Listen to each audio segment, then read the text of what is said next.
Hey guys, really quick, for the entire month of June at Fantasy Sabers, we're giving away the Negotiator Fort. We're giving away the Negotiator Deluxe Edition with every Saber order. This is a 1 month only sale, so don't miss out. What if Darth Maul revealed Palpatine's identity to the Jedi Council? Far from the Republic's reach, in a forgotten prison, Darth Maul rotted. Once the feared apprentice of Darth Sidious, now his captor. His body bore the scars of torture and time, until one day, with the help of the Mandalorians, Maul escaped his imprisonment, and finally once again, he was free. Or was he really? After escaping the prison, Maul realizes the intense threat that he faces, that he will never be free in life as long as Palpatine lives. His old master will always come for him. He knows too much, the secrets of the Sith. The difference will change in this story is the prioritization for Maul. In the previous timeline, Maul focused on his hate for Kenobi to drive his actions, which resulted in him seeking Kenobi out towards the end of the Clone War, after he escaped prison. However, in this timeline, Maul will prioritize his fear and hatred of his old master Palpatine over his hatred for Kenobi. Maul returns to Dathomir beneath the blood-hued skies. The air was thick with ancestral whispers, the ground alive with dark energy. In the sacred lair of the Night Sisters, he found Mother Talzin awaiting him, her presence half spirit, half sorceress. Maul told Talzin everything, that he once believed his hatred for Kenobi was his purpose, but in truth, it was his fear of Sidious that haunted him more than anything.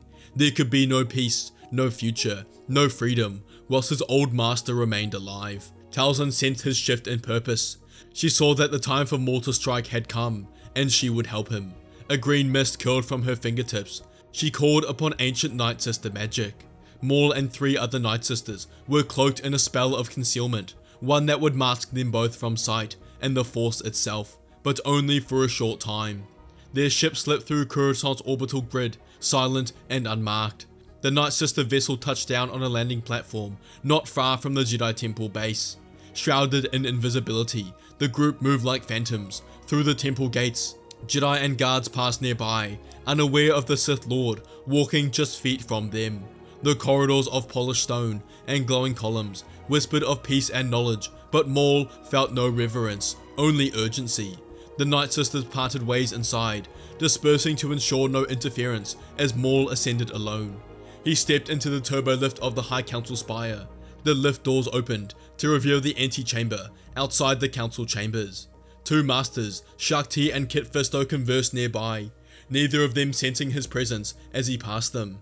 The council chamber slowly filled with masters, each taking their place in the half circle of seats, unaware of the shadow that lingered in the center of the room.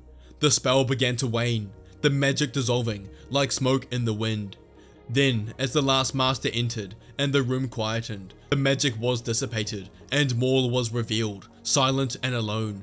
The Jedi looked on in stunned silence. The council had just been infiltrated by the Sith Lord Darth Maul. Gasp echoed through the High Council chamber. The Jedi Masters rose from their seats, hands twitching near their hilts. Mace was first to act. His violet blade hissed to life, casting a glow that danced against the polished floor.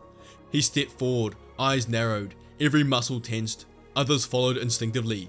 Ki-Adi-Mundi, Plo Koon, Agen Kolar, fanning out surrounding the Sith Lord, who now stood unarmed, in the center of the room. Maul didn't respond with aggression. From beneath his cloak, he drew his twin-bladed lightsaber and another saber staff and held them out. With deliberate motion, sending a message, he dropped them to the ground as they clattered against the marble until silence struck. The doors sealed and the Force itself seemed to hold its breath. From the circle, Kenobi took a cautious step forward. The tension between the two, history written in blood, was evident. The last time these two had seen each other, Maul had struck down the only woman Kenobi had ever loved, Duchess Satine, in a defiant act of revenge. Maul proclaimed that he was not here to fight, as Kenobi's voice bellows, asking Maul why he's here after all the lives he's taken, after all the Jedi he's murdered. But Maul was not shaken. His gaze swept the room, looking every Jedi Master in the eye one by one, and he proclaimed that he was here to make a deal. A murmur rippled throughout the council chamber, as Mace's brow furrowed, questioning what type of deal he wanted to make, and Maul told them a full pardon, total exemption from all his crimes under Republic law, and in response, will give them what they've been hunting for over a decade. Ki-Adi-Mundi spoke next, asking how Maul could dare ask for a pardon after all the Jedi, children and civilians he slaughtered. Shaak Ti spoke next, looking Maul dead in the eyes. He could feel the strength of the Force emanating from her, as she tells him there is no justice in pardoning a Sith, but this is what Maul was waiting for. He tells them there's no justice while Sidious remains in power. He is the architect of the Jedi's downfall, and Maul knows who he really is.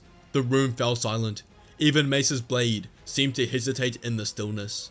Plo Koon spoke, asking Maul if he claims to know the identity of Darth Sidious, but Maul tells him he doesn't just claim, he knows his identity for certain. Kenobi follows, asking Maul to speak, and he takes the stage, telling them that the Sith Lord has been hiding in plain sight. The war, the chaos, the rise of the clones, all of it orchestrated by one man, and if they offer him a pardon, he will reveal everything. Yoda, who hadn't said anything yet, spoke next. He knew how important it was to find Sidious. The fate of the galaxy weighed in the balance. He tells Maul that he ultimately agrees that the threat of Darth Sidious is greater than the crimes he's committed, and promises Maul that if he leads to the capture of Darth Sidious, the Jedi will support him completely and fight for a full pardon. Maul smiled, telling them very well, and the next words that he spoke would change the course of history forever. He tells them that Darth Sidious is your Chancellor Palpatine. For a moment, it felt as if the Force itself recoiled. Windu tells him that's impossible. Mundi proclaims he's been on the Republic's side for years. Exactly, Maul says. He tells the Masters to think. Palpatine has extended his term far beyond what is lawful. The war has done nothing but fed his power. He commands the clones. He mentors Skywalker, the strongest Jedi and supposed chosen one. Every step of this war leads back to him. For one reason, to secure power for himself. Maul lets it settle in, as discussion starts between the council members, debating the validity of Maul's claim. Jedi like Shaak Ti, Kit Fisto, and Plo Koon believed Maul, whereas others like Windu and Mundi had their doubts. Plo Koon asks Maul why he wanted to reveal this now, and he tells them because he's seen what lies ahead. He's lived under Sidious's heel. He knows what he's capable of. He tells the Jedi that they think they are winning this war, but they're simply playing his game. He doesn't know exactly what Palpatine has planned for the Jedi, but the continuation of the war is a key part of it. The debate continued, but the consensus of the room slowly started to change in favor of the truth Maul has proclaimed. None of the Masters can sense any deception in Maul, especially Kenobi, who focused deep on his arch-nemesis, sensing a subtle change in him, like he's taken a step away from the dark side. Maul senses the tone is switching and tells them all they have to act now. Before he knows he has come before them, he would have prepared for it. He is sure of it. Yoda steps forward, telling the council they must prepare and mobilize every single one of them. A shadow greater than any before has fallen upon the Jedi, and they must use this opportunity before them. The doors to the Chancellor's office thundered open. Every member of the Jedi High Council stepped through, their presence unyielding. Their lightsabers ignited in tandem, not in aggression, but in a declaration. Palpatine stood calmly behind his desk, and in that moment, he knew his secrets has been spilled. The Jedi declared him under arrest, and Palpatine knew he needed to get out of there immediately. He hadn't had time to clear his files, hide proof of his identity, and plans hidden in his office. He thought he would have had more warning if this day had ever came, but he was mistaken. He moved with ferocity, unleashing a surge of the dark side that shattered the transparent steel windows and sent two Jedi reeling back. His lightsaber, hidden within a statue, snapped to his hand with an unnatural speed. With inhuman grace and lethal precision, he lunged forward.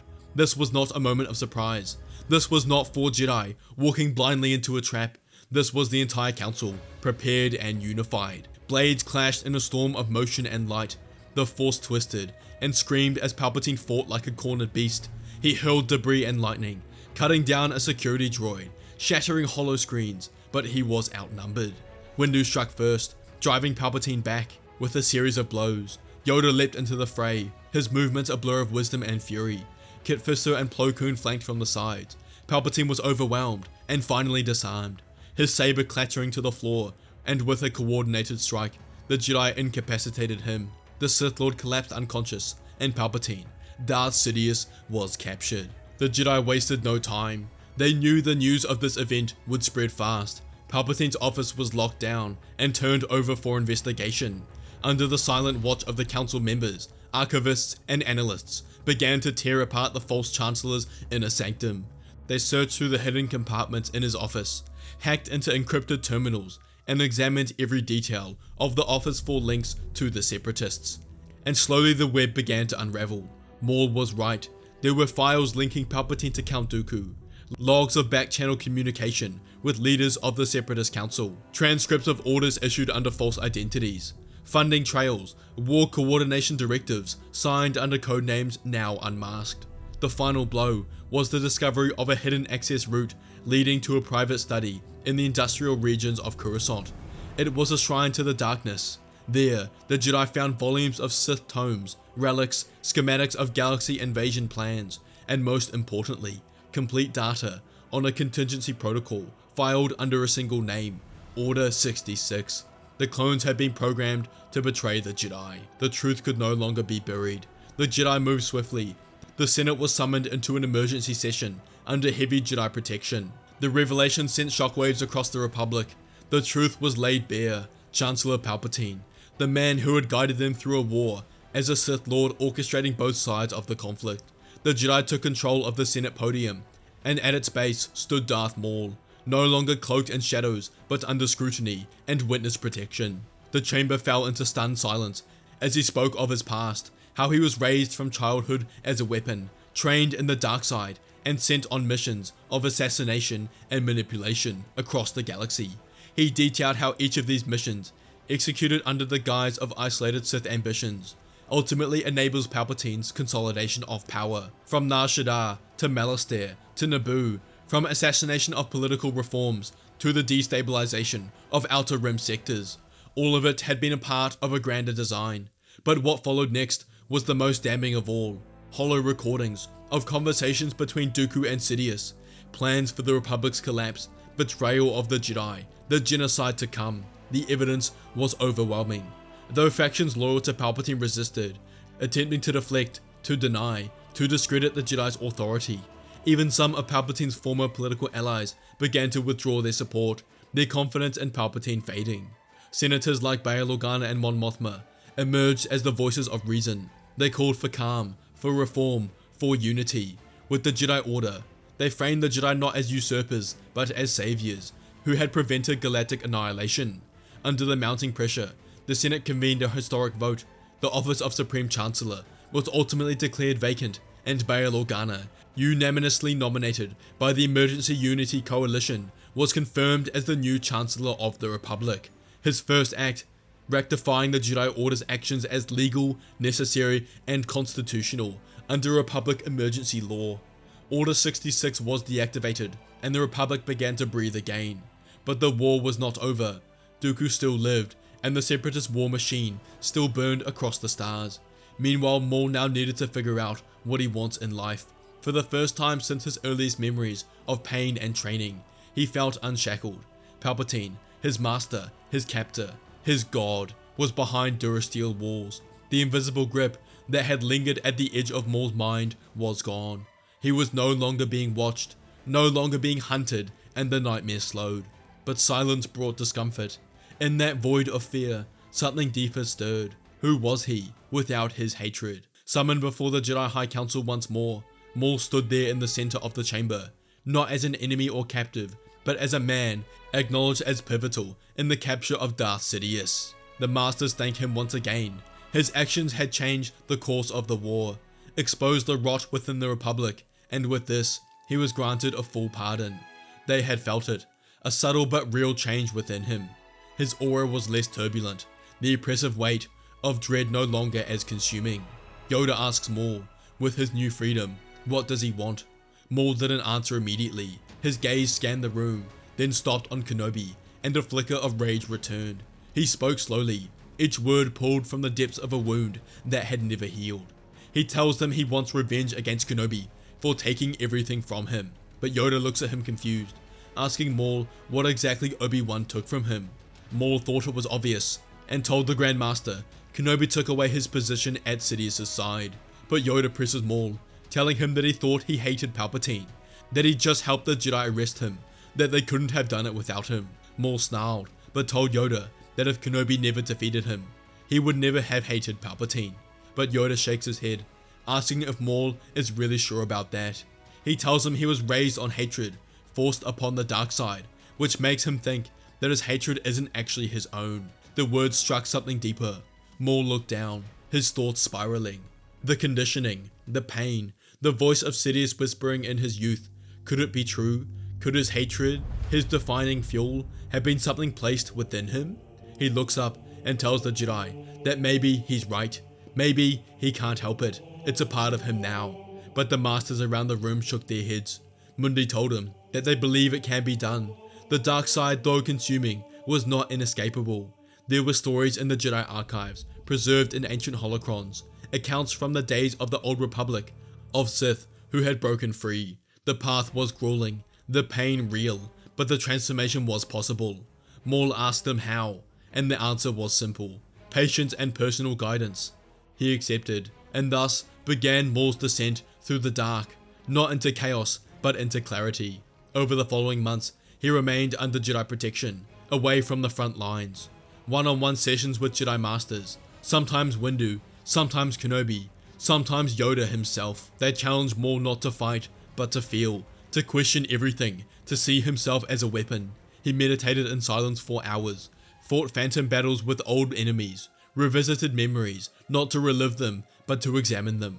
The cold fires of his anger diminished, flaring less frequently, and when they returned, he no longer fed them. Jedi scholars uncovered Old Republic records that describe rituals used in ancient times to help dark side adherents to sever their bonds. These became part of Maul's regime. He struggled. Progress came slowly. The dark side was a scar within him, and some days the rage returned like an old friend. Still he endured, because for the first time in his life, Maul wanted something he couldn't kill or take: peace. Time passed, not quickly but steadily, and with it, so did the storm inside Maul. Where there was once fire, there was clarity. The rage that had consumed him for decades, the fear, the hatred no longer held dominion over his soul. It still lingered like an old scar, but it did not rule him. He had control. He could now look upon Obi-Wan Kenobi without the heat of vengeance, no longer an object of obsession. The two began to walk the temple hall side by side. Sparring became training, debates became discussions, and a strange but undeniable camaraderie took root. Kenobi, for his part, held no grudge. He had mourned Satine, yes, but his faith in the Force had long taught him that attachments must never become resentment. To forgive Maul was not a weakness, it was the Jedi way, and many in the Order followed the same path, and they realized Maul had changed. Elsewhere, the war had reached its peak. Anakin led the final campaign with valor, defeating General Grievous on Onderon and capturing Count Dooku alive. With Dooku's capture, Sidious behind bars, the Confederacy collapsed, the clone army stood down, Republic banners were raised over separatist worlds. The Clone War was over, and now, Maul stood once more in the Jedi Council chamber, but this time he stood not as an enemy, but as a man reborn. He bowed his head to the Council, and thanks them for their patience, their wisdom, and most of all, their faith in someone who had once lived only for destruction. He said he felt whole, that for the first time in his life, he wasn't afraid, that the darkness had no longer chased him through his dreams, that he could breathe without the weight of expectation or control. The Masters exchanged warm glances. They could feel it. His presence in the Force had changed. They told him this could not have happened without his own personal strength, his own willingness to face himself, to struggle and heal. They honored his perseverance, and in recognition of his transformation, they offered him a position in the Jedi Order as a Jedi Knight. The chamber was silent as Maul considered the offer, genuinely not expecting this. But then, he gently declined. He said he was grateful, but that his path lay elsewhere. He needed to find something that had been long stolen from him, his family. He would go in search of his people, of his mother. He wanted to understand where he had come from before he was taken and turned into a weapon. Yoda acknowledged Maul's decision and told him that the doors of the temple would always remain open to him, that he would always have a place here, should he ever seek it.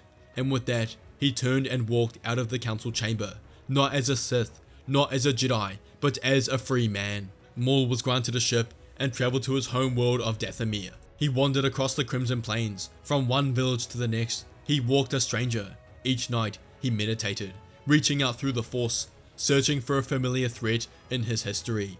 He felt impressions, echoes of the past, but no voice called to him yet. He pressed on. Days bled into weeks. One day, as the twin moons hovered above, he walked the quiet streets of a small town. People were poking their heads out of their windows. Maul was beginning to lose hope until he heard a voice behind him, yelling his name. He stopped and turned. There, standing among a small crowd who had emerged from their homes, was a woman, her features older, lined by time but unmistakable. Her eyes were wide with disbelief, her breath caught in her throat. He knew her instantly, his mother. They didn't speak at first, they simply embraced, two figures broken and made whole again, surrounded by silence and tears. That night, they sat before a fire. She told him what he'd already suspected, that she was forced to give him up, that cities had come with promises and threats, but that she'd never stop thinking of him. She spoke of Savage Opress, how he had gone searching, desperate to find him, and how the message of his death broke her heart. They mourned together, not just for Savage, but for the years lost, for the child Maul had been, for the man he had become. And in that firelight, no longer haunted by shadows, Maul had finally found peace. I'll leave you all with these words. Even those forged in darkness can still choose the light, because redemption is not about forgetting the past, but rising above it. If you enjoyed this video, you have to watch What If Maul Was a Jedi, or What If Maul Joined the Rebellion. Don't forget to check out Fantasy Sabers, and may the Force be with you.